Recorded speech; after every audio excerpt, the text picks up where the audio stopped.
So we're not quite to the homework stage in the Chambers household, but many of you watching right now are, and that means night after night, you have to figure out how do you tackle all this homework that the kids are bringing home every day.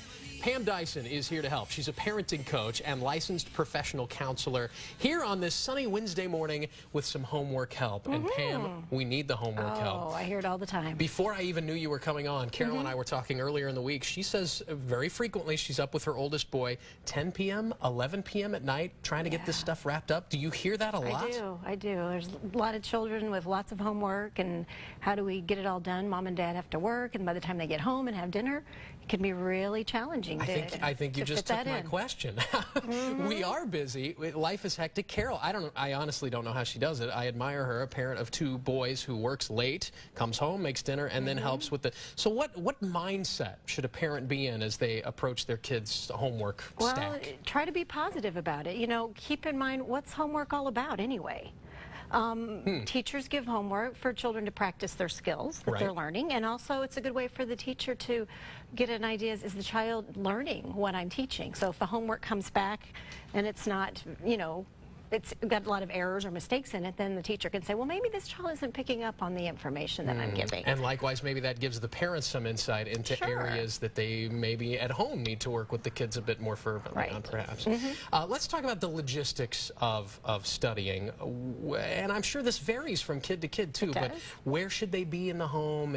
Should it be a minimum of distractions? Do we need to take breaks? Give me some insight here. Well, I think it's important to have a place to do the homework. You know, some children need an area with no distractions at all. Otherwise, they can't stay focused on the task at hand. So I knew one family that had to put their child's desk in a corner with nothing on the walls. Literally just facing a blank wall. Because that kept their child focused. Some children do better if there's maybe some quiet music playing in the background.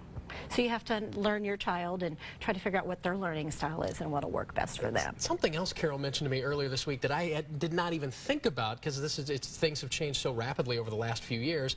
Much of what the kids do now is on a computer. It's online, it goes through some school-related website, and yet, how tempting would it be for me, let alone a kid, who's on one website to, you know, just give Facebook a real quick glance, or just open up Twitter real quick and see what's going on. That's got to be very difficult for kids. It is, and as a parent, you know, you need to try to monitor that somewhat, and that's why it's important to make sure your child has some breaks built in too. So allow them some time to work on the homework, and then have a 10-minute break where they can chat with their friends on Facebook. And, that's good. And, you know, check out some of their favorite websites that you allow them to look at. Give them the flexibility to do it. Just make it structured. I like that idea. Yeah, I know. But don't like to have to stay focused on one thing for long periods of time. They're shopping, though, you guys. Shopping. My son, I caught him shopping for computer equipment. That I have to assume that's probably, unless it's in a predetermined break period. Yeah, there wasn't one. Maybe it's okay. I was. Carol says no.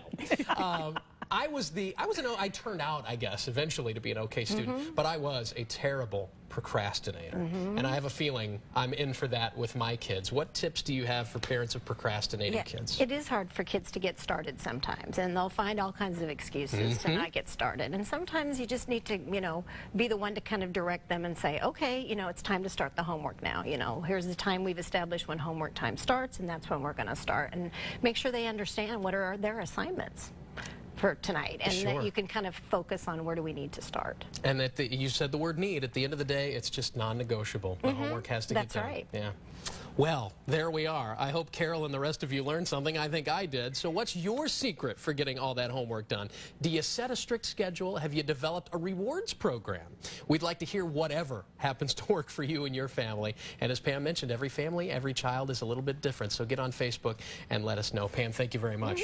Carol? Yeah, the shopping, I'm not buying the shopping. No, and I learned to look at the tabs that were up across the top of the computer to see, you know, how many sites he had up. Yeah. And I've also learned, Pam, that I would ask, did you finish your homework? And they would say, yes. And then days later, I'd find out that they hadn't finished it and were doing it in study hall or something. So now I know to actually look at it. To actually look at it, not to just ask and trust them, but to actually look at it. So it's an ongoing effort, ongoing battle. Yes, it is. And don't make it a battle. You know, be matter of fact about it and don't negotiate. I appreciate that. I really do. Because I am the parent.